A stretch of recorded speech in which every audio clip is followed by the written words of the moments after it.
இது தசரா அப்போ எடுத்த வீடியோ கிடையாது. இது மகா சிவராத்திரி அன்னைக்கு நம்ம குலசேகரப்பட்டினம் முத்தாரம்மன் கோவிலில் வச்சு எடுத்த வீடியோ. மகா சிவராத்திரி அன்னைக்கு நம்ம முத்தாரம்மன் கோவிலில் விடிய விடிய நடை திறந்திருக்கும், சிறப்பு பூஜையெல்லாம் இருக்கும். வெளியூரில் இருக்கிற மக்கள், இதை பார்க்க முடியாத மக்களுக்காக நீங்கள் எல்லாரும் கண்டு கழிக்கணும் அப்படிங்கிறதுக்காக நம்ம சப்ஸ்கிரைபர் ஒருத்தர் அங்கேருந்து டேரெக்டாக வீடியோ எடுத்து நமக்கு அனுப்பியிருக்காரு. எல்லாரும் பாருங்கள் அந்த வீடியோவை.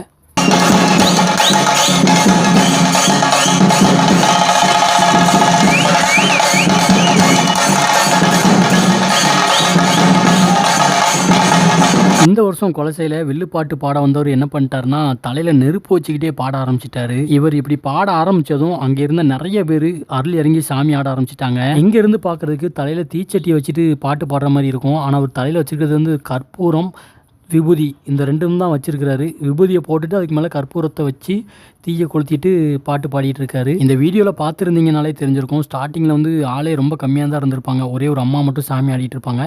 இப்போ வந்து நிறைய பேர் வந்து ஏகப்பட்ட பேருக்கு சாமியோட அருள் இறங்கி சாமி ஆடிட்டு இருப்பாங்க.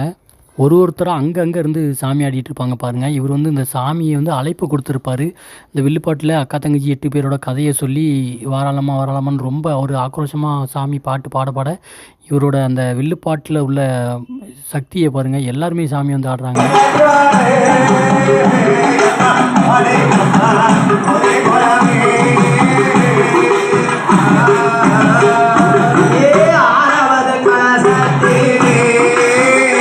இந்த வில்லுப்பாட்டு ஆரம்பிக்கும் போது இவ்வளோ தான் இருந்தது கூட்டம், இத்தனை பேர் தான் இருந்தாங்க.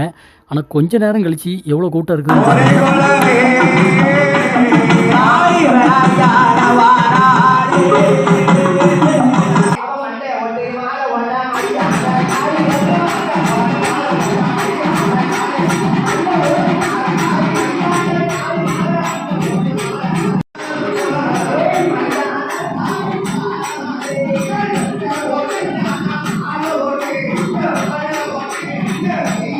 இங்கே நிற்க கூட இடம் இல்லை, அந்தளவுக்கு கூட்டம் வலிஞ்சு நிரம்ப ஆரம்பிச்சிருச்சு இந்த பாட்டை கேட்ட உடனே.